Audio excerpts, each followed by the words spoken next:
Muhammad is and always will be the last and final prophet of Allah. He was a mercy unto the universe. Peace and blessings be on Al-Mustafa.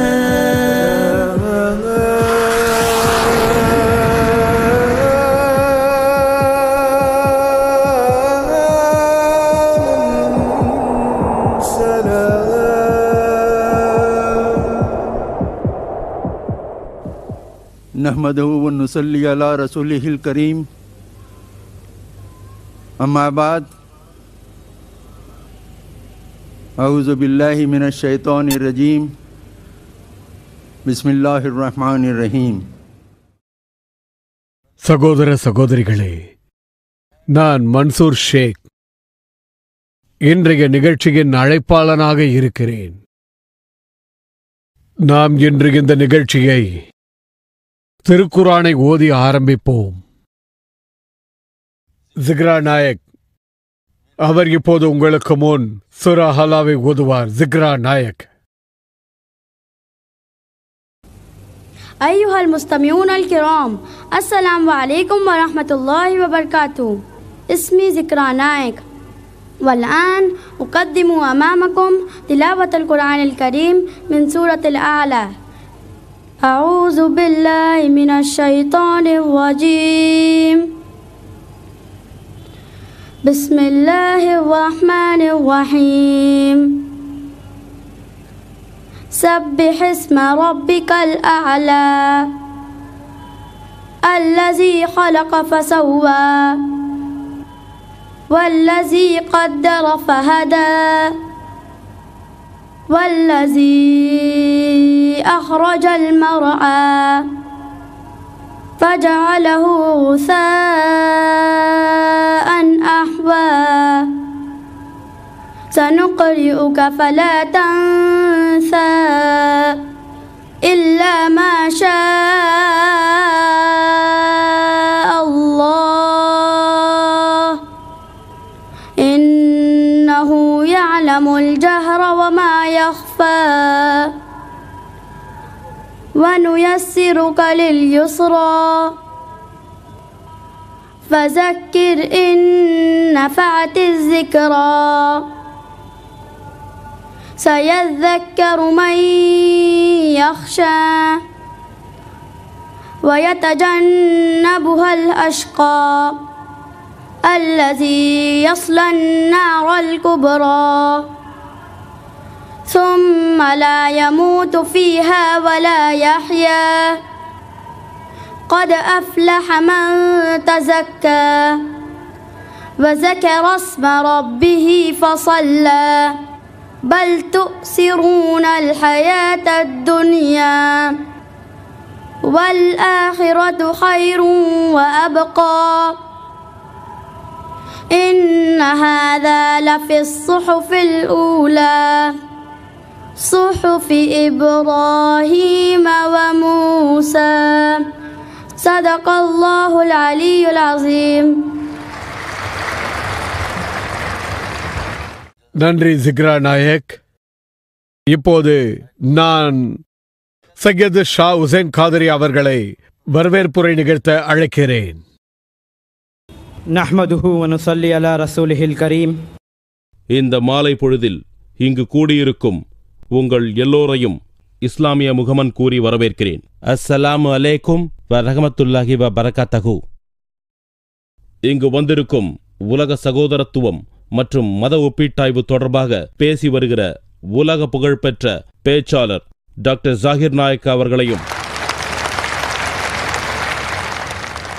இந்த அமர்வின் தலைவர் மன்சூர் ஷேக் அவர்களை வரவேற்கும் வாய்ப்பினை பெற்றமைக்கு எனக்கு தரப்பட்ட ஒரு கௌரவமும் மரியாதையும் என்று கருதுகிறேன்.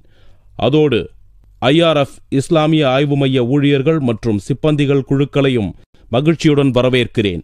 முகமது அவர்களுக்கு சாந்தி உண்டாகட்டும். அவர்களை பற்றிய முன்னறிவிப்பு என்பதை பற்றி அறிந்து கொள்ள ஆர்வத்துடன் குழுமியுள்ள இந்த மாபெரும் கூட்டத்தை பார்த்து நான் மிக்க மகிழ்ச்சி அடைகிறேன். வாய்ப்புக்கு நன்றி கூறி விடைபெறுகிறேன். ஜிதாகல்லாஹ். சகோதர சகோதரிகளே, பல ஆயிரக்கணக்கில் இங்கு குழுமியிருக்கும் நீங்கள் எல்லோரும் நமது டாக்டர் ஜாகிர் நாயக்கின் சொற்பொழிவை கேட்க ஆர்வமாக இருப்பதாக நான் உணர்கிறேன். நமது மதிப்பிற்குரிய அந்த பேச்சாளரை பற்றி உங்களுக்கு அறிமுகம் செய்து வைப்பதில் நான் பெருமகிழ்ச்சி அடைகிறேன். அவரை பற்றி ஒரு சில வார்த்தைகளை மட்டும் உங்களுக்கு சொல்ல விரும்புகிறேன். டாக்டர் ஜாகிர் அடிப்படையில் தொழில் ரீதியில் ஒரு மருத்துவர். முழுமையாக அதை விட்டுவிட்டு திரும்பி அல்லாவின் சேவைக்காக தன்னை அர்ப்பணித்துக் கொண்டார்.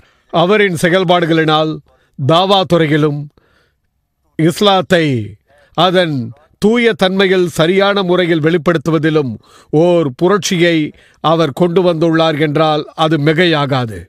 டாக்டர் ஜாகிர் உலகின் பல நாடுகளுக்கும் சுற்றுப்பயணம் மேற்கொண்டுள்ளார்.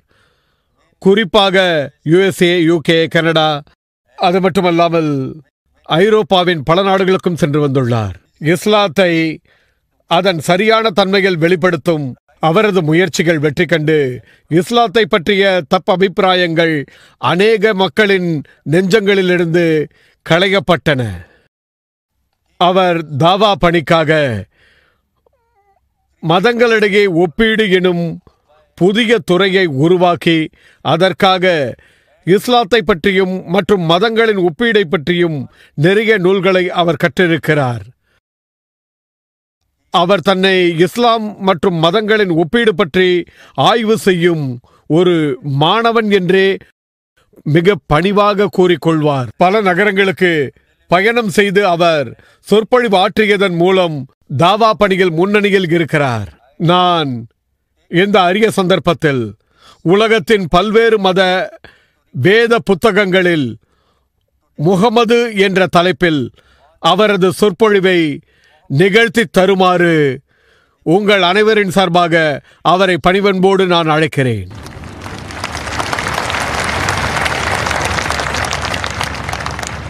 அல்ஹம்துலில்லாஹ் வஸ்ஸலாத்து வஸ்ஸலாம் அலா ரசூலில்லாஹ் வ அலா ஆலிஹி வ ஸஹ்பிஹி அஜ்மஈன். அம்மா பாத். அஊஸு பில்லாஹி மினஷ் ஷைத்தானிர் ரஜீம். பிஸ்மில்லாஹிர் ரஹ்மானிர் ரஹீம். மா கான முஹம்மதுன் அபா அஹதிம் மின் ரிஜாலிக்கும் வலாக்கி ரசூலுல்லாஹ் வ காத்திமுன் நபியீன் வ கான அல்லாஹு பிகுல்லி ஷைஇன் அலீமா. ரப்பி ஷ்ரஹ் லி ஸத்ரி வ யஸ்ஸிர் லி அம்ரி வஹ்லுல் உக்தத மின் லிசானி யஃப்கஹு கவ்லி. மதிப்பிற்குரிய பெரியோர்களே, எனது அன்பு சகோதர சகோதரிகளே, இஸ்லாமிய முகமன் கூறி உங்கள் அனைவரையும் வரவேற்கிறேன். அஸ்ஸலாமு அலைக்கும் வரஹமத்துல்லாஹி வபர்காத்துஹு. எல்லாம் வல்ல இறைவன் அல்லாஹ் சுப்ஹானஹு வ தஆலாவின் சாந்தியும் கருணையும் சமாதானமும் உங்கள் அனைவர் மீதும் உண்டாகட்டும். இன்று இந்த சொற்பொழிவின் தலைப்பு என்னவென்றால், முகம்மது அவர் மீது சாந்தி உண்டாகட்டும், அவரை பற்றி பல்வேறு உலக மத கிரந்தங்களில் காணப்படுபவை என்பதாகும். இஸ்லாம் ஒரு புதிய மதம் என்று பலர் தவறாக எண்ணிக்கொண்டிருக்கிறார்கள்.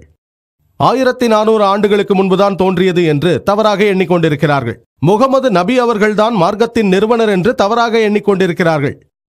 ஆனால் இஸ்லாம் காலம் தோன்றும் முன்னே தோன்றிய ஒரு மார்க்கம் என்பதுதான் உண்மை. மனிதன் மண்ணில் கால் வைத்த போதே தோன்றியது. மேலும் முகமது நபி அவர்கள், அவருக்கு சாந்தி உண்டாகட்டும், இந்த மார்க்கத்தின் நிறுவனர் அல்ல, மாறாக அவர் அல்லாஹ் சுப்ஹானஹு வ தஆலாவின் கடைசியும் இறுதியுமான இறை தூதராவார். மொத்த மனித இனத்திற்காக அவர் இங்கு அனுப்பப்பட்டார். புனித குர்ஆன் சொல்கிறது, சூரா ஃபாத்திரில் அத்தியாயம் 35 வசனம் 24, வ இம் மின் உம்மத்தின் இல்லா ஹலாஃபியா நஸீர். அச்சமூட்டி எச்சரிக்கை செய்பவர் வராத எந்த சமூகத்தவரும் இல்லை. மேலும் அல்லாஹ் கூறுகிறான் சூரா ராதில் அத்தியாயம் 13 வசனம் 7, வலிகுல்லி கௌமின் ஹாத். ஒவ்வொரு சமூகத்தவர்களுக்கும் ஒரு நேர் வழிகாட்டி உண்டு. பெயர் குறிப்பிட்டு 25 இறை தூதர்களை பற்றி குர்ஆனில் சொல்லப்பட்டுள்ளது. உதாரணத்திற்கு ஆதாம், நோவா, ஆபிரகாம், மோசே, இயேசு, முகம்மது, அனைவருக்கும் சாந்தி உண்டாகட்டும். 25ற்கும் குறைவில்லாத இறை தூதர்களை பற்றி குர்ஆனில் குறிப்பிடப்பட்டுள்ளது. ஆனால் அல்லாஹ் மேலும் திருக்குர்ஆனில் கூறுகிறான், சூரா அன்-நிசா அத்தியாயம் 4 வசனம் 164, மேலும் சூரா காஃபிர் அத்தியாயம் 40 வசனம் 78, திட்டமாக நாம் உமக்கு சில இறை தூதர்களின் வரலாற்றை பற்றி கூறியுள்ளோம், மற்றவர்களை பற்றி கூறவில்லை. அப்படி என்றால் எல்லா இறை தூதர்களின் பெயர்களும் குர்ஆனில் குறிப்பிடப்படவில்லை. மேலும் நமது அன்பிற்குரிய முகமது நபிகள் கூறினார். ஆதாரப்பூர்வமான ஹதீஸில் மிஷ்காத் அல் மசாபியில் கூறப்பட்டுள்ளது. பாகம் 3 ஹதீஸ் எண் 5737 நமது இறை தூதர் முகமது நபி அவர்கள் கூறினார்கள், அல்லாஹ் சுப்ஹான வ தஆலா சுமார் 1,24,000 இறை தூதர்களை பூமிக்கு அனுப்பியிருக்கிறானாம். ஆனால் 25 தூதர்களின் பெயர்கள்தான் குர்ஆனில் குறிப்பிடப்பட்டுள்ளது. ஆனால் கடைசியும் இறுதியுமான இறை தூதர் முகமது நபி அவர்களுக்கு முன்னால் அனுப்பப்பட்ட இறை தூதர்கள் குறிப்பிட்ட மக்களுக்காக அனுப்பப்பட்டார்கள். இறைவனால் இவர்களுக்கு அருளப்பட்ட செய்தியை ஒரு குறிப்பிட்ட காலத்திற்கு மட்டுமே பின்பற்ற வேண்டியிருந்தது. முகமது நபி அவர்களுக்கு முன்னால் வந்த எல்லா இறை தூதர்களுமே ஒரு குறிப்பிட்ட மக்களுக்காக அனுப்பப்பட்டார்கள். உதாரணத்திற்கு ஈசா அலைஹிஸ்ஸலாம், இயேசு கிறிஸ்து அவருக்கு சாந்தி உண்டாகட்டும், யூதர்களுக்கு மட்டும், பனி இஸ்ரவேலுக்கு மட்டும் அனுப்பப்பட்டார். அல்லாஹ் கூறுகிறான் திருக்குரானில் சூரா ஆல இம்ரானில் அத்தியாயம் 3 வசனம் 49, இயேசு கிறிஸ்து அவருக்கு சாந்தி உண்டாகட்டும், பனி இஸ்ரவேலரின் மக்களுக்காக இறைவனால் தூதுவராக அனுப்பப்பட்டார். இதே செய்தி சூரா சஃப் அத்தியாயம் 61 வசனம் 6 கூறப்படுகிறது. இயேசு கிறிஸ்து அவருக்கு சாந்தி உண்டாகட்டும் பனி இஸ்ரவேலரிடம் கூறுகிறார், நான் உங்களுக்காக ஒரு தூதராக அனுப்பப்பட்டுள்ளேன். மேலும் இதே செய்தி பைபிளிலும் கூறப்பட்டுள்ளது. இது பைபிளில் மத்தேயு சுவிசேஷம் அதிகாரம் 10 வசனங்கள் 5 வரை இயேசு கிறிஸ்து அவருக்கு சாந்தி உண்டாகட்டும் தனது சீடர்களிடம் கூறுகிறார், புற ஜாதியினரிடத்தில் நீங்கள் செல்ல வேண்டாம். புற ஜாதியர் என்றால் யூதர் அல்லாதவர்கள், இந்துக்கள், முஸ்லிம்கள். புற ஜாதியர் நாடுகளுக்கு போகாமலும் சமாரியர் பட்டணத்திற்கு பிரவேசியாமலும் ஆனால் காணாமல் போன ஆடுகளாகிய இஸ்ரவேல் வீட்டாரிடத்திற்கு போங்கள் என்று கூறினார். இதே செய்தி மறுபடியும் சொல்லப்படுகிறது. மத்தேயு சுவிசேஷம் அதிகாரம் 15 வசனம் 24 இயேசு கிறிஸ்து அவருக்கு சாந்தி உண்டாகட்டும் அவரே கூறுகிறார், காணாமல் போன ஆடுகளாகிய இஸ்ரவேல் வீட்டாரிடத்திற்கு அனுப்பப்பட்டேனே அன்றி மற்றபடி அல்ல. இதன் பொருள் திருக்குரான் மற்றும் பைபிளின் படி இயேசு கிறிஸ்து அவருக்கு சாந்தி உண்டாகட்டும் இஸ்ரவேலர்களுக்காக மட்டும்தான், பனி இஸ்ரவேலர்களுக்காக மட்டும்தான் அனுப்பப்பட்டார். ஆனால் முகமது நபி அவர்களுக்கு சாந்தி உண்டாகட்டும் கடைசியும் இறுதியுமான இறை தூதர். திருக்குரானின் வசனத்தை கூறி என் பேச்சை நான் ஆரம்பித்தேன். சூரா அஹ்ஸாப் அத்தியாயம் 33 வசனம் 40 அது கூறுகிறது, மா கான முஹம்மதுன் அபா அஹதும் மின் ரிஜாலிக்கும் வலாஹி ரசூலுல்லாஹ் வ காத்தமின் நபியின் வ கான அல்லாஹு பிகுல்லி ஷைஇன் அலீமா.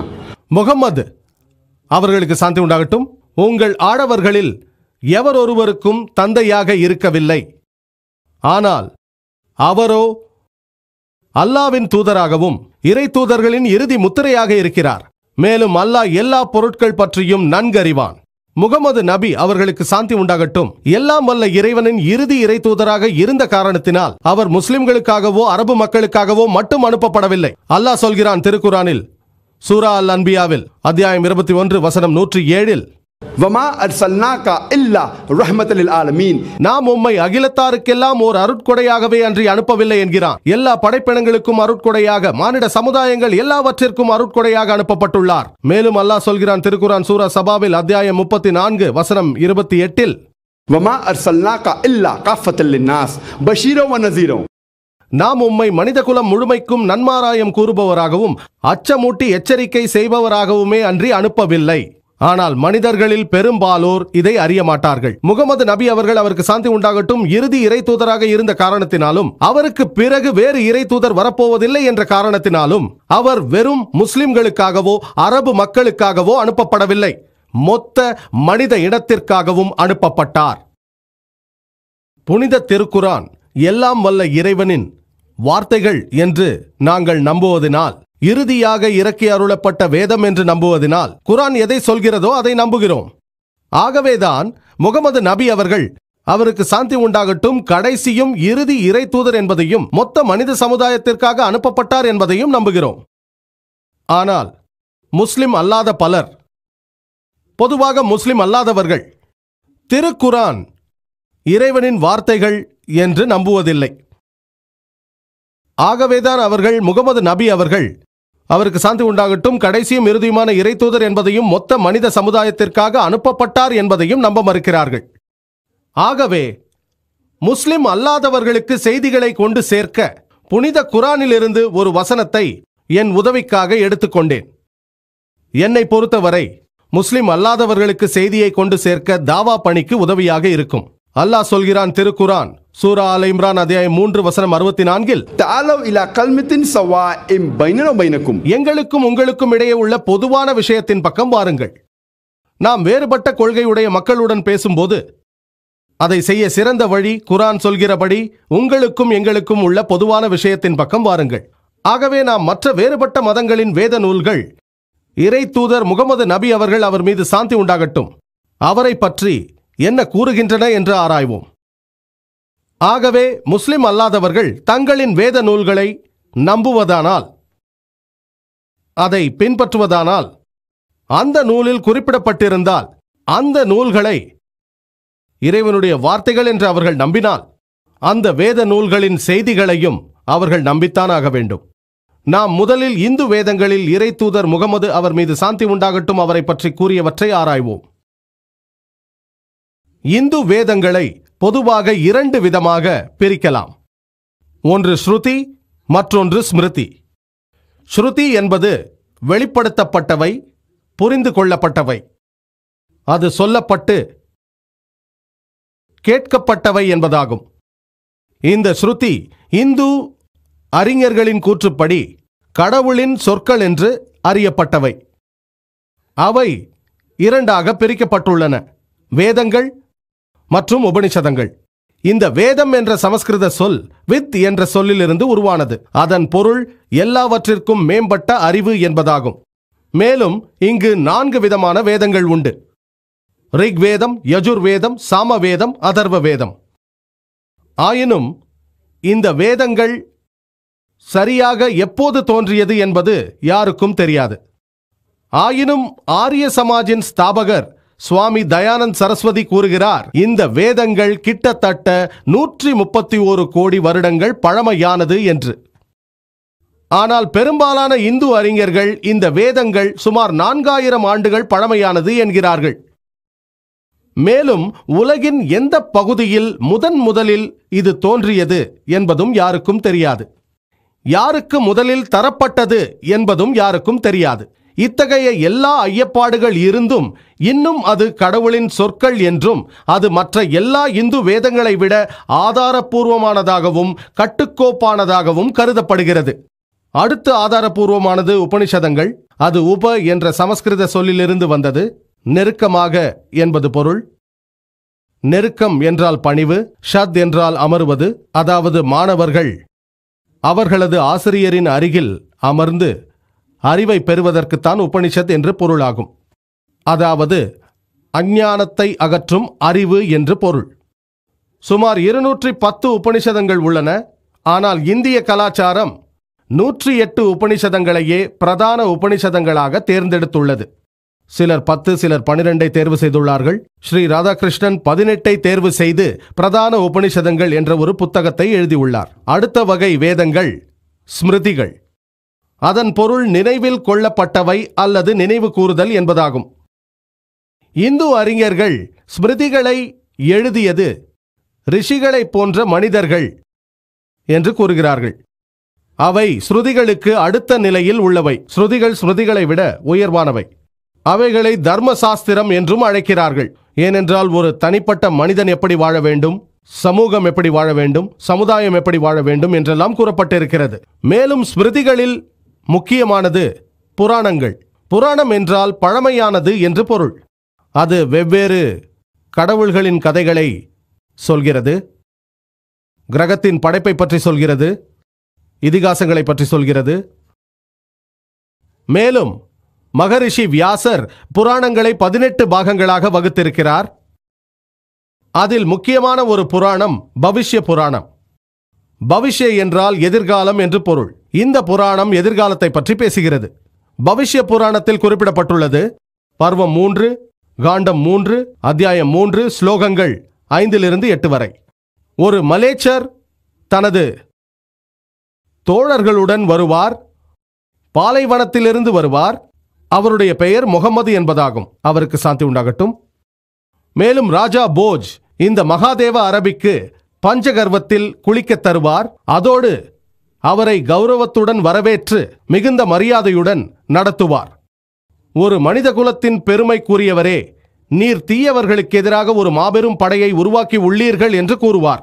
இந்த முன்னறிவிப்பு பவிஷ்ய புராணத்தில் பர்வம் 3 காண்டம் 3 அத்தியாயம் 3 ஸ்லோகங்கள் 5-8 வரை கூறுகிறது. ஒரு மலேச்சர் வருவார். மலேச்சர் என்றால் சமஸ்கிருதத்தில் வெளிநாட்டவர் என்று பொருள். அவர் தன் தோழர்களோடு வருவார் என்பது நபித்தோழர்களை குறிக்கிறது. அவர் மருஸ்தலிலிருந்து வருவார் என்று சொல்கிறது. மருஸ்தல் என்றால் சமஸ்கிருதத்தில் மண் நிறைந்த நிலப்பரப்பு அல்லது பாலைவனம். அவரது பெயர் முகம்மது. அவருக்கு சாந்தி உண்டாகட்டும். ராஜா போஜ் இந்த மகாதேவ அரபியை மரியாதையுடன் அழைப்பார். பிறகு கூறுவார், ஓ மனித இனத்தின் பெருமைக்குரியவரே, நமக்கு தெரியும் முகமது ஸல்லல்லாஹு அலைஹி வஸல்லம் மனித சமூகத்தின் பெருமைக்குரியவர். அல்லாஹ் குர்ஆனில் கூறுவது போல சூரா அல் கலமில் அத்தியாயம் 68 வசனம் 4 நிச்சயமாக நீர் மிக உயர்ந்த மகத்தான நற்குணம் உடையவராக இருக்கிறீர். மேலும் அல்லாஹ் சொல்கிறான் திருக்குரான் சூரா அஹ்ஸாபில் அத்தியாயம் 33 வசனம் 21 அல்லாஹ் கூறுவது என்னவென்றால், நிச்சயமாக அல்லாஹ்வின் தூதரிடம் ஒரு அழகிய முன்மாதிரி உங்களுக்கு இருக்கிறது. மேலும் அவர் தீய சக்திகளை முறியடிக்க ஒரு பெரும் படையை திரட்டுவார் என்று புராணம் கூறுகிறது. முகமது நபி அவர்கள் அதை செய்தார் என்று நமக்கு தெரியும். இந்த முன்னறிவிப்புகள் முகமது நபி அவர்களை பற்றித்தானே அன்றி வேறொருவரை பற்றி அல்ல. சிலர் இந்த முன்னறிவிப்பில் இடம்பெற்றுள்ள ராஜா போஜ் என்பவர் 11ஆம் நூற்றாண்டில் இருந்தார் என்றும், இறை தூதர் முகமது அவருக்கு சாந்தி உண்டாகட்டும் அவருக்கு 500 ஆண்டுகளுக்கு பிறகு ராஜா சிலவஹனின் 10வது தலைமுறையில் வந்தவர் என்கிறார்கள். ஆனால் இவர்கள் உணர தவறியது என்னவென்றால், எகிப்தில் இருந்த மன்னர்களைப் போல அவர்களுக்கு பாரோன் என்ற பட்டப்பெயர் உண்டு. பல பாரோன்கள் இருந்தார்கள், ஒருவர் மட்டுமல்ல. ரோமானிய அரசர்கள் சீசர்கள் என்று அழைக்கப்பட்டதைப் போல பல சீசர்கள் இருந்தார்கள், ஒருவர் மட்டுமல்ல. இந்தியாவில் இருந்த மன்னர்களுக்கு போஜ் என்ற பட்டம் அளிக்கப்பட்டது. ஆகவே ஒரு ராஜா போஜ் அல்ல, அநேக ராஜா போஜ்கள் இருந்தார்கள்.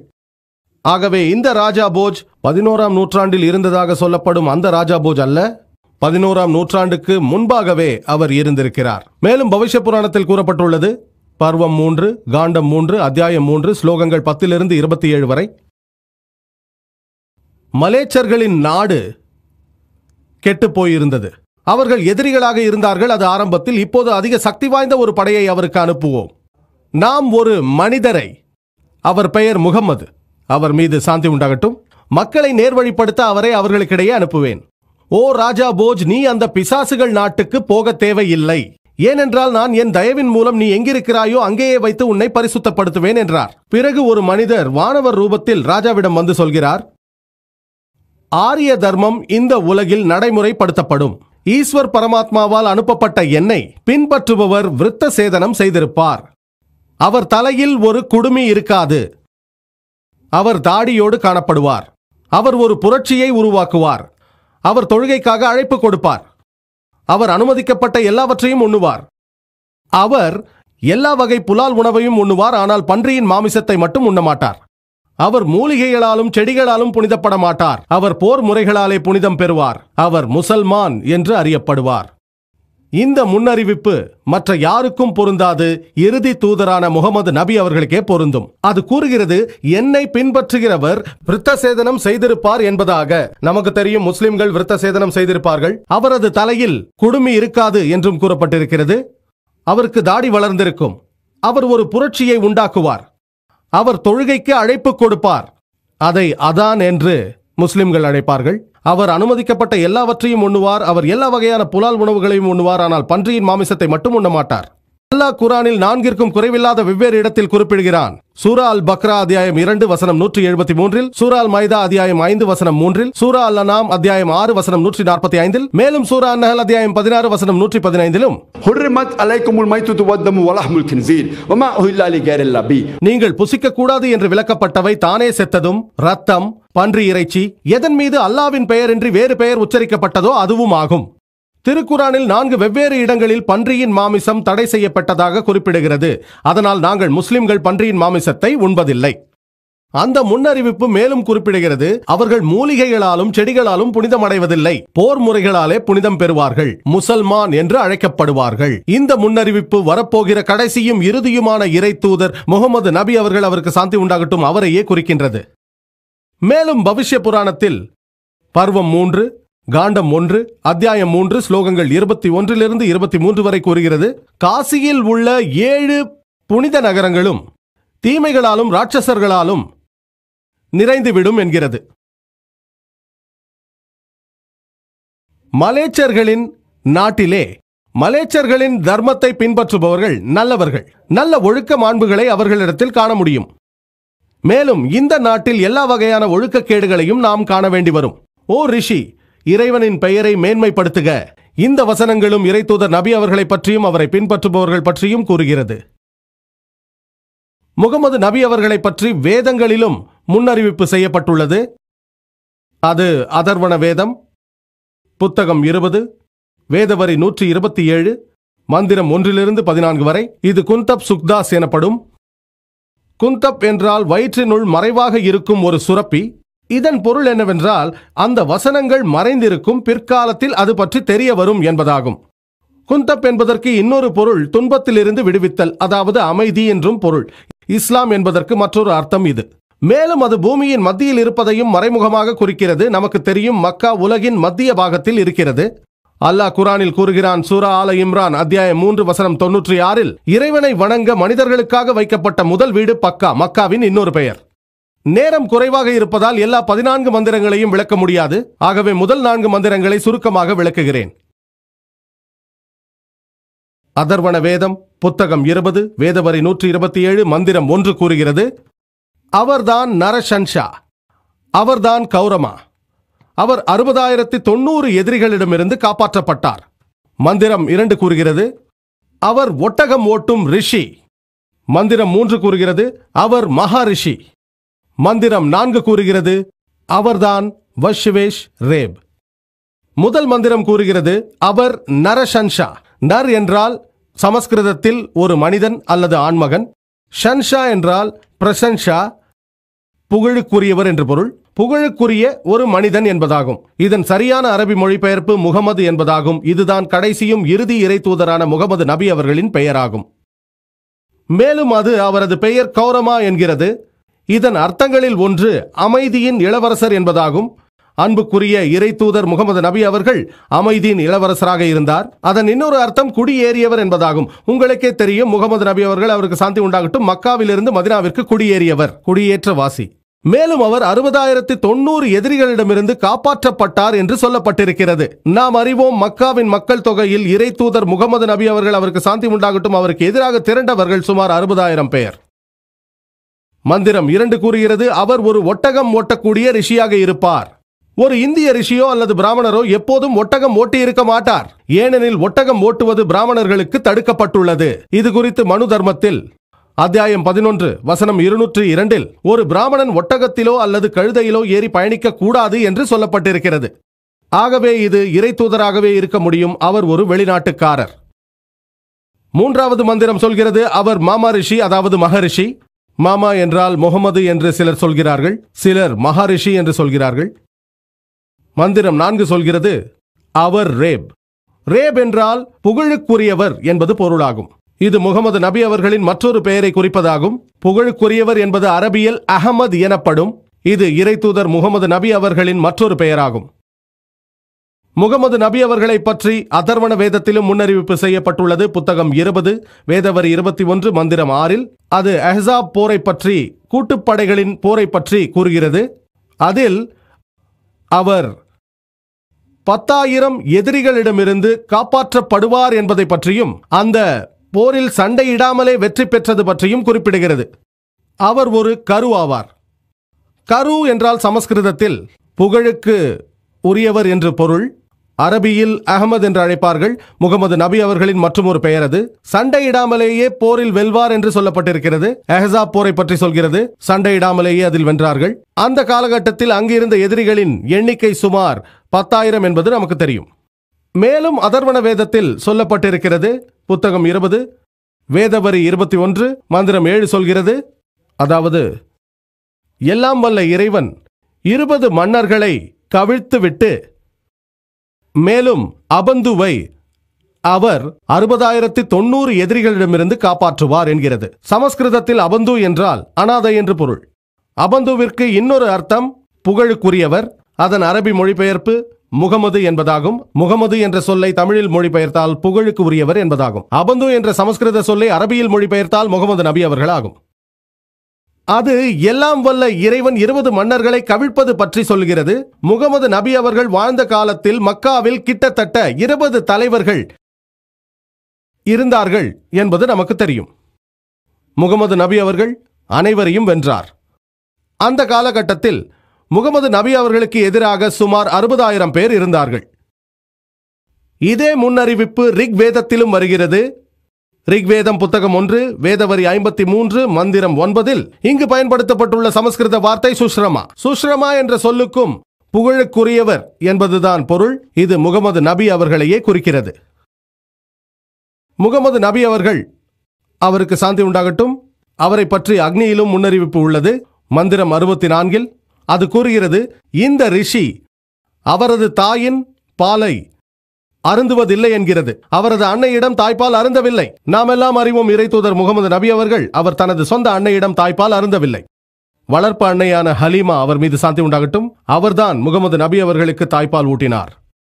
இறை தூதர் முகமது நபி அவர்கள் அகமது என்ற பெயரால் பல இடங்களில் சிறப்புப்படுத்தப்பட்டுள்ளார். பல இடங்களில் உத்தர்சிக் மந்திரம் 1500, இந்திராவில் அத்தியாயம் 2 மந்திரம் 152, மேலும் யஜுர்வேதம் அத்தியாயம் 31 வசனம் 18, பிறகு ரிக்வேதம் புத்தகம் 8 வேதவரி 6 மந்திரம் 10, அதர்வண வேதத்தில் புத்தகம் 8 வேதவரி 5 மந்திரம் 16, மேலும் அதர்வண வேதம் புத்தகம் 20 வேதவரி 126 மந்திரம் 14 இறை தூதர் முகமது நபி அவர்கள் அகமது என்று முன்னறிவிப்பு செய்யப்பட்டதோடு பல இடங்களில் நரஷன்சா என்றும் சிறப்பித்து முன்னறிவிப்பு செய்யப்பட்டுள்ளார்.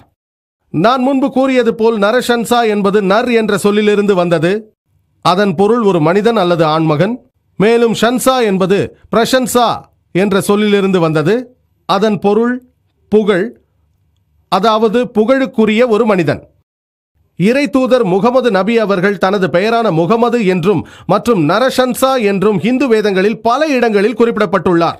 ரிக்வேதம் புத்தகம் 1 வேதவரி 13 மந்திரம் 3, ரிக்வேதம் புத்தகம் 1 வேதவரி 18 மந்திரம் 9, ரிக்வேதம் புத்தகம் 1 வேதவரி 106 மந்திரம் 4, ரிக்வேதம் புத்தகம் 1 வேதவரி 142 மந்திரம் 3, ரிக்வேதம் புத்தகம் 2 வேதவரி 3 மந்திரம் 2, ரிக்வேதம் புத்தகம் 5 வேதவரி 5 மந்திரம் 2, ரிக்வேதம் புத்தகம் 7 வேதவரி 2 மந்திரம் 2, ரிக்வேதம் புத்தகம் 10 வேதவரி 64 மந்திரம் 3, மேலும் ரிக்வேதம் புத்தகம் 10 வேதவரி 182 மந்திரம் 2, யஜுர்வேதம் அத்தியாயம் 20 வசனம் 37, யஜுர்வேதம் அத்தியாயம் 20 வசனம் 57, யஜுர்வேதம் அத்தியாயம் 21 வசனம் 31, யஜுர்வேதம் அத்தியாயம் 21 வசனம் 55, யஜுர்வேதம் அத்தியாயம் 28 வசனம் 2, யஜுர்வேதம் அத்தியாயம் 28 வசனம் 19, யஜுர்வேதம் அத்தியாயம் 28 வசனம் 42. இது போன்ற மேற்கோள்களை காட்டிக்கொண்டே போகலாம். இங்கெல்லாம் இந்து புனித நூல்களில் முகமது நபி அவர்களை பற்றி பெயராலேயே முன்னறிவிப்பு செய்யப்பட்டுள்ளது.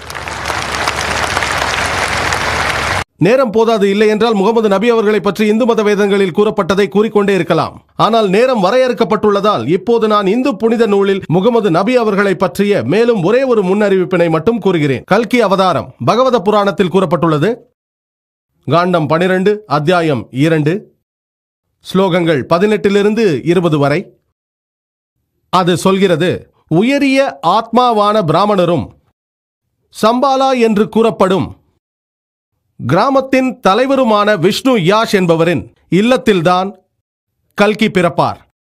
அவரிடத்தில் நற்பண்புகளை காண முடியும். மேலும் அவருக்கு 8 தெய்வீக பண்புகள் கொடுக்கப்படும். அவர் வெள்ளை குதிரையில் சவாரி செய்வார். அவர் வலது கையில் ஒரு வாளை ஏந்தியிருப்பார்.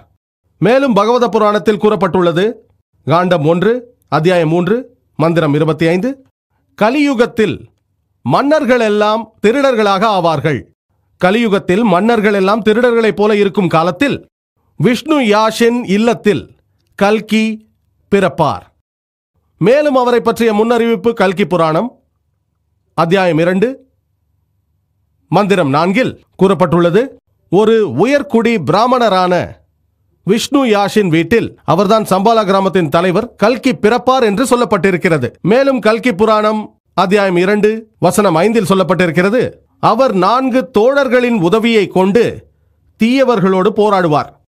மேலும் கல்கி புராணம் அத்தியாயம் 2 மந்திரம் 7 தேவ தூதர்களான வானவர்கள் அவருக்கு யுத்தத்தில் உதவுவார்கள் என்று கூறப்பட்டுள்ளது. மேலும் கல்கி புராணம் அத்தியாயம் 2 மந்திரம் 11 அவர் விஷ்ணு யாஷின் இல்லத்தில் சுமதியின் வயிற்றில் பிறப்பார் என்று சொல்லப்பட்டிருக்கிறது. மேலும் கல்கி புராணம் அத்தியாயம் 2 மந்திரம் 15 அவர் மாதவ மாதம் 12ஆம் நாள் பிறப்பார் என்கிறது. சுருக்கமாக சொன்னால் இந்த ஹிந்து வேத நூல்களில் கல்கி அவதாரங்களை பற்றி இவ்வாறு குறிப்பிடப்பட்டுள்ளது. இந்த நூல்களில் குறிப்பிடப்பட்டுள்ள முன்னறிவிப்புகளை நான் சொல்ல விரும்புகிறேன். முதல் குறிப்பு, அவரது தந்தையின் பெயர் விஷ்ணு யாஷ். விஷ்ணு என்றால் கடவுள், யாஷ் என்றால் சேவகர். அதன் அர்த்தம் கடவுளின் சேவகர். இதை அரபியில் மொழிபெயர்த்தால் அப்துல்லாவாகும். இதுதான் இறைத்தூதர் முகமது நபி அவர்களின் தந்தையின் பெயராகும். இரண்டாவது, தாயின் பெயர் சுமதி என்பதாகும். சுமதி என்றால் சமஸ்கிருதத்தில் சாந்தமானவர், அமைதியானவர் என்பதாகும். அரபியில் மொழிபெயர்த்தால் ஆமினா என்பதாகும். முகமது நபி அவர்களின் தாயாரின் பெயர் ஆமினாவாகும். மூன்றாவது, அவர் சம்பாலா என்ற கிராமத்தில் பிறப்பார் என்று சொல்லப்பட்டிருக்கிறது. சம்பாலா என்றால் அமைதி தழுவும் இடம் என்று பொருள். மக்காவை தாருல் அமன் என்று அழைப்பார்கள் என்று தெரியும். அதன் பொருள் அமைதியின் இருப்பிடம். இறைத்தூதர் முகமது நபி அவர்கள் மக்காவில் பிறந்தார். மேலும் அவர் சம்பாலா கிராம தலைவரின் வீட்டில் பிறப்பார் என்று சொல்லப்பட்டிருக்கிறது. நமக்கு தெரியும் முகமது நபி அவர்கள் மக்காவின் தலைவரின் வீட்டில் பிறந்தார் என்று. மேலும் அவர் மாதவ மாதம் 12ஆம் நாள் பிறப்பார் என்று சொல்லப்பட்டிருக்கிறது. இறை தூதர் முகமது நபி அவர்கள் ரப்பி அவ்வலின் 12ஆம் நாள் பிறந்தார் என்பது நமக்கு தெரியும். மேலும் அது கூறுகிறது அவர்தான் கடைசி ரிஷி, கடைசி இறை தூதர், அந்திம ரிஷி. நமக்கு தெரியும் திருக்குரானில் கூறப்பட்டிருக்கிறது. சூரா அஸாப் அத்தியாயம் 33 வசனம் 40 மா கான முஹம்மதுன் அபா அஹதும் மின் ரிஜாலிக்கும் வலாகி ரசூலுல்லாஹ் வ காதமுன் நபியின் வ கான அல்லாஹு பிகுல்லி ஷைஇன் அலீமா. முஹம்மது ஸல்லல்லாஹு அலைஹி வஸல்லம் உங்களில் ஆடவர் எவருக்கும் தந்தையாக இருக்கவில்லை, ஆனால் அவரோ அல்லாஹ்வின் தூதராகவும் நபிமார்களுக்கெல்லாம் இறுதியாகவும் இருக்கிறார். மேலும் அல்லாஹ் எல்லா பொருட்கள் பற்றியும் நன்கறிந்தவன் என்று குர்ஆன் கூறுகிறது. முகமது நபி அவர்கள் கடைசி முத்திரை தூதராக இருப்பார். மேலும் கூறப்பட்டுள்ளது இந்த ரிஷி, இந்த கல்கி அவதாரம் தனது முதல் ஞான உபதேசத்தை பெறுவது, முதல் ஞான உபதேசம் ஒரு இரவில் ஒரு குகையில் பெறுவார். அதன் பிறகு அவர் வடக்கு நோக்கி போய் திரும்புவார். நமக்கு தெரியும் முகமது நபி அவர்களுக்கு வந்த முதல் வஹி இரவில் தான் வந்தது. ஜப்லே நூர் மலையின் ஹீரா குகையிலே வந்தது. குர்ஆன் கூறுகிறது சூரா துகான் அத்தியாயம் 44 வசனம் 2 மற்றும் 3. மேலும் சூரா அல் கத்ர் அத்தியாயம் 97 வசனம் 1 கூறுகிறது இன்னா அன்ஸல்னாஹு ஃபீ லைலத்துல் கத்ர், நாம் அதை கண்ணியம் மிக்க இரவில் இறக்கினோம். நாம் அறிவோம் முகமது நபி அவர்கள் மதினாவிற்கு நாடு கடந்து சென்றார்கள். அது மக்காவிற்கு வடக்கு நோக்கி இருக்கிறது. அதன் பிறகு மீண்டும் மக்கா திரும்பினார்கள். மேலும் கல்கி 8 தெய்வீக பண்புகளை கொண்டிருந்ததாக குறிப்பிடப்பட்டிருக்கிறது. அவருக்கு அசாதாரண குணாதிசயங்கள் கொடுக்கப்படுமாம். இந்து மத நூல்களில் குறிப்பிடப்பட்டுள்ள 8 பண்புகள்: அறிவுடைமை, தன்னடக்கம், வெளிப்படுத்தப்பட்ட அறிவு, கௌரவமிக்க பரம்பரை, வீரம், அளவான பேச்சு, பெருந்தன்மை மற்றும் தர்மகுணம். இந்த 8 பண்புகளும் கடைசியும் முத்திரையுமான இறை தூதர் முகமது நபி அவர்களிடத்தில் காணப்பட்டது. அது மேலும் கூறுகிறது அவரே மனித இனத்தின் கடைசி இறை தூதராக இருப்பார் என்று. அல்லாஹ் கூறுகிறான் சூரா சபாவில் அத்தியாயம் 34 வசனம் 28 வமா அர்சல்னாக இல்லா காஃபத்தல் லின்னாஸ் பஷீரோ வ நஸீரோ, இன்னும் நாம் உம்மை மனித குலம் முழுமைக்கும் நன்மாராயம் கூறுபவராகவும் அச்சமூட்டி எச்சரிக்கை செய்பவராகவுமே அன்றி அனுப்பவில்லை. மனிதர்களின் பெரும்பாலானோர் இதை அறிய மாட்டார்கள். அவருக்கு ஒரு வெள்ளை குதிரை அளிக்கப்பட்டிருக்கும் என்று மேலும் சொல்கிறது. முகமது நபி அவர்களுக்கு புராக் என்ற வெள்ளை குதிரை அளிக்கப்பட்டது நமக்கு தெரியும். அதன் மூலம் அவர் மிஹ்ராஜ் சென்றார். மேலும் வலது கையில் வாளோடு அவர் குதிரை சவாரி செய்வார் என்றும் சொல்லப்பட்டிருக்கிறது. முகமது நபி அவர்கள் போரில் கலந்து கொண்டார் என்று நமக்கு தெரியும். பெரும்பாலானவை தற்காப்பு யுத்தங்கள். நேரடியாக பங்கு பெற்றார். வலது கையில் வாள் ஏந்தி இருந்தார். அந்த முன்னறிவிப்பு மேலும் அவர் அறியாத மக்களை நேர்வழியின் பால் கொண்டு வருவார் என்றும் சொல்கிறது. நமக்கு தெரியும் முகமது நபி அவர்கள் அரபியர்களை நேர்வழிப்படுத்தினார். அந்த காலகட்டத்தை ஐயாமுல் ஜாஹிலியா என்று சொல்வார்கள், அறியாமை காலம் என்று குறிப்பிடுவார்கள். முகமது நபி அவர்கள் எல்லாம் வல்ல இறைவன் அல்லாவின் உதவியாலும் குர்ஆனின் உதவியாலும் அரபியர்களை இருளிலிருந்து வெளிச்சத்திற்கு கொண்டு வந்தார். மேலும் 4 நண்பர்கள் அவருக்கு உதவுவார்கள் என்று சொல்கிறது. அது குறிப்பிடுவது 4 சஹாபாக்களான குலஃபாயே ராஷிதீன், ஹஸ்ரத் அபூபக்கர், ஹஸ்ரத் உமர், ஹஸ்ரத் உஸ்மான், ஹஸ்ரத் அலி அவர்களையும் அல்லாஹ் பொருந்திக் கொள்வானாக. அதோடு அவர் தேவ்தாஸ் வானவர்களால் போர்க்களத்தில் உதவி செய்யப்படுவார் என்கிறது. நாம் அறிவோம் திருக்குரான் சூரா ஆல இம்ரான் அத்தியாயம் 3 வசனம் 123 125 வரை, மேலும் சூரா அல் அன்பால் அத்தியாயம் 8 வசனங்கள் 8 9 வரையிலும் வானவர்கள் முகமது நபி அவர்களுக்கு பதர் போர்க்களத்திலே உதவியதால் அவர்கள் வெற்றி பெற்றார்கள் என்று குறிப்பிட்டிருக்கிறது. இவைகளெல்லாம் கல்கி அவதாரத்தை பற்றி இந்து வேத நூல்களிலே காணப்படுபவற்றின் சுருக்கமாகும். மேலும் இது பற்றிய விவரமான விளக்கங்கள் தேவையாயின் இந்து புனித நூல்களில் முகமது நபி அவர்கள் என்ற இந்த தலைப்பில் பேசிய எனது வீடியோ கேசட்டை பார்த்து தெரிந்து கொள்ளலாம். பாரசீக புனித நூல்களில் முகமது நபி அவர்களின் வருகை பற்றிய முன்னறிவிப்பை இப்போது ஆராய்வோம். ஜொராஸ்டர் தான் ஜொராஸ்டரிசம் அல்லது பாரசீகம் என்பதை நிறுவியவர். 2500 ஆண்டுகளுக்கு முன்னால் அது பாரசீகத்தில் உருவானது. அது மஜூசிகள் மதம் அல்லது நெருப்பை வணங்குபவர்கள் என்றும் அறியப்படுகிறது. பாரசீக புனித மத நூல்கள் என்னவென்றால் அவை தசாத்தீர் மற்றும் அவெஸ்தா. அவெஸ்தாவை ஜெண்ட் அவெஸ்தா என்றும் அழைப்பார்கள். தசாத்தீர் குர்தா தசாத்தீர், கலன் தசாத்தீர் என 2 விதமாக பிரிந்துள்ளது. அவெஸ்தாவும் 2ஆக குர்தா அவெஸ்தா, கலன் அவெஸ்தா என்று அழைக்கப்படுகிறது. இவை ஜெண்ட் அல்லது மகா ஜெண்ட் எனவும் அறியப்படுகிறது. இந்த பாரசீக புனித நூல்களை படித்தால் பல இடங்களில் இறை தூதர் முகமது நபி அவர்களை பற்றி முன்னறிவிப்பு செய்யப்பட்டுள்ளதை காணலாம். அவஸ்தாவில் குறிப்பிடப்பட்டுள்ளது. ஃபர்வர்தீன் யஸ்த் அத்தியாயம் 28 வசனம் 129 அது சொல்கிறது, இவரது பெயர் வெற்றியாளர் என்று இருக்கும். அவரது பெயர் அஸ்வத் அரட்டா. அவர் சோஷியன்ட் எனப்படுவார். அது சொல்கிறது அவரது பெயர் வெற்றியாளர் மற்றும் சோஷியன்ட். அவரது பெயர் அஸ்வத் அரட்டா. நாம் அறிவோம் முகமது நபி அவர்கள் ஃபதே மக்காவின் மூலம் வெற்றியாளர். மேலும் சோஷியன்ட் என்ற சொல் ஹேஸ்டிங்கின் என்சைக்ளோபீடியா படி புகழுக்குரிய ஒரு மனிதன் என்று பொருளாகும். இதுதான் அரபியின் மொழிபெயர்ப்பின்படி முகமது நபி அவர்கள் என்பதாகும். ஆகவே இறைத்தூதர் முகமது நபி அவர்களின் பெயர் குறிப்பிட்டே பாரசீக கிரந்தங்களில் சொல்லப்பட்டுள்ளது. மேலும் அது கூறுகிறது அவர்தான் அஸ்தவத் அரட்டா என்று. அஸ்தவத் அரட்டா என்றால் புகழுக்குரிய மனிதர் என்பது. இது இறைத்தூதர் முகமது நபி அவர்களின் 2வது பெயராகிய அஹமதை குறிப்பிடுகிறது. அஹமத் என்றால் புகழுக்குரியவர் என்று பொருள். மேலும் அவஸ்தாவில் முன்னறிவிப்பு செய்யப்பட்டுள்ளது. ஜம்யத் யஸ்தில் அத்தியாயம் 16 வசனம் 95, அதாவது அவரது நண்பர்கள் வருவார்கள். அஸ்தவத் அரட்டாவின் நண்பர்கள் அவர்கள் தீமைக்கு எதிராக போராடுவார்கள். அவர்கள் நன்றாக சிந்திப்பவர்கள், நன்றாக பேசக்கூடியவர்கள், நன்றாக செயல்படக்கூடியவர்கள். மேலும் அவர்களின் நாவுகள் எந்த ஒரு தவறான சொற்களையும் உச்சரிக்காது. இது சஹாபாக்களை பற்றி பேசுகிறது. மேலும் அந்த பெயர் அஸ்தவத் அரட்டா மீண்டும் குறிப்பிடப்பட்டிருக்கிறது. புகழுக்குரியவர் அவர்தான் அஹமத், அவருக்கு சாந்தி உண்டாகட்டும். அதுதான் முகமது நபி அவர்களின் மற்றொரு பெயர். சஹாபாக்களை பற்றி பேசுகிறது. அவர்கள் இறை தூதரின் தோழர்கள். அவர்கள் நல்லவர்கள், நன்றாக சிந்திக்கக்கூடியவர்கள், நல்லவற்றையே பேசுபவர்கள், நல்லவற்றையே செய்பவர்கள். அவர்களின் நாவுகள் தவறானவற்றை சொன்னதில்லை. அதாவது அவர்கள் ஒரு பொய்யை கூட சொன்னதில்லை. வரலாற்றின் மூலம் நமக்கு தெரியும் எல்லா சஹாபாக்களும் மாஷா அல்லாஹ் உண்மையானவர்களாக இருந்தார்கள். பாரசீகர்களின் இன்னொரு கிரந்தமாகிய தசாத்தீரிலும் இறை தூதர் முகமது நபி அவர்களை பற்றிய முன்னறிவிப்பு செய்யப்பட்டுள்ளது. தசாத்தீர், தஸ் என்றால் 10, தீர் என்றால் பகுதி, 10 பகுதிகளை கொண்ட புத்தகம். அது தஸ்தூர் என்பதின் பன்மையாகும். தஸ்தூர் என்றால் மத சட்டம் என்று பொருள். 10 பகுதிகளை கொண்ட மத சட்டங்கள் அடங்கிய புத்தகம்.